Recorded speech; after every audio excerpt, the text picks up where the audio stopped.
Welcome to Fit for Your Mind Friday, where I share an insight from me to you.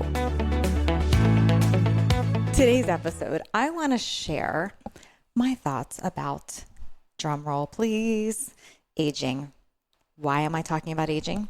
Because it's real and it is a heavy false assumed truth for people. Now, if you don't know what false assumed truths are, it's something I've shared on past podcasts, but just a quick synopsis of that is a false assumed truth is anytime we believe something to be truth because someone told us and we've believed it ever since.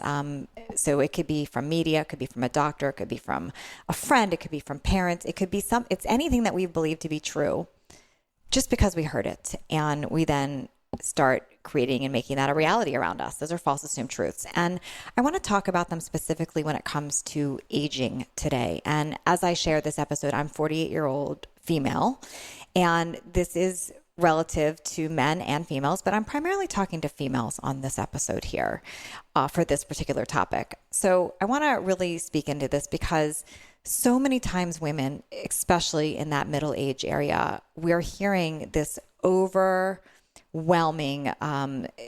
sense of being too old and it's too late. It's part of media, and we get it from media, we get it from friends, we even get it from doctors. Think about the doctors telling us to accept slowing metabolism, raging hormones, endless age-related issues that we must begin to embrace. So many times we hear you're going to gain weight because of your age, or your skin's going to change because of your age. And we hear this and we take it on and it becomes a truth to us. And our culture, it has really spoken that we are, as we hit middle age, that we're disposable or even too old to love, and that we ought to just deal with it because the next generation is moving on. Do you know what I'm talking about here? You can see it on social media. You can see it in general mainstream media. You see it in magazines. You see it in Hollywood. You see it everywhere where youth is what is embraced. And it's like the older just sort of expect to go away. And I just want to share this and have you hear me loud and clear that I find this to be baloney. It's bull. It's ridiculous. It doesn't have to be truth. It is all a false assumed truth. So we, women, 40s, 50s, and beyond, we're some of the most radiant, beautiful, captivating, bold, lovable, intelligent, powerful, driven, my gosh, invigorated, magnificent people on the planet. And we make up a huge part of the population. Should every woman over the age of 22 resign herself to aging downhill? No, I don't think so. Just a few things I want to point out: that sex is better at our age. We can look better at our age. We can absolutely feel better at our age. And life is better at our age. Think about it. At this age, you have more money. You have more confidence, more self-acceptance. And we should be having more fun and freedom because we know how to ask for what we want now, right?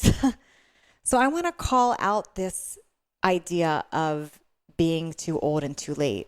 And I want to call you into considering taking on being yourself, and stepping into the ideas of possibility of being more active again, being pain-free, being vibrant, even wild, and even being naturally beautiful. Now, side note on that naturally beautiful, even if we need a little bit of help on that natural side of things, but we want to look natural, right? But there is that possibility that this second half of your life could be the best part of your life. I want you to take on and consider that you can literally give the finger to aging gracefully, and you can actually start to age in reverse. Now, when I say age in reverse, I don't mean that you're going to literally become 20s, year old again. I don't know that you want to be that. And I'm not even saying that you want to look like you're 20 again. That's not what this is about. But if you think of a child, you think of kids and their sense of confidence and wonder and play and presence and thriving and all things possible.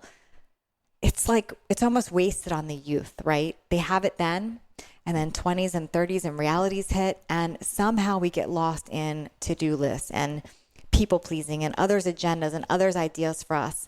And then we start aging and we start noticing it and we start blaming it on the hormones and the metabolism and all these things.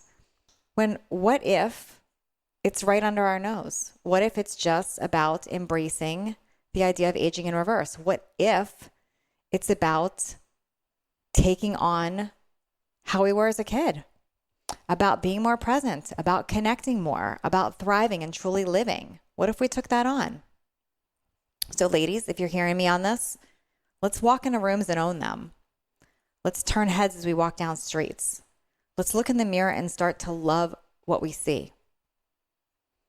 This is all possible.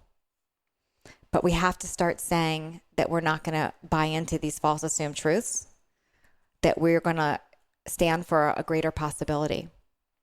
Now, I want to let you all know that on Monday, I am going to be sharing an episode where I'm being interviewed by a good friend of mine, really deep into this topic of aging in reverse and why I created the first and largest community, online virtual community of the woman that wants to age in reverse. I'm going to be sharing a lot more about that. But for now, I want you to go to www.ageinreverse.me if this speaks to you. www.ageinreverse.me if this speaks to you. And get your name on there and jump in and do this 10-day dive with me. I've got a dive challenge there to help you start seeing what these false assumed truths are that are holding you back and making you feel stuck and like you're too old, so we can start to shift that.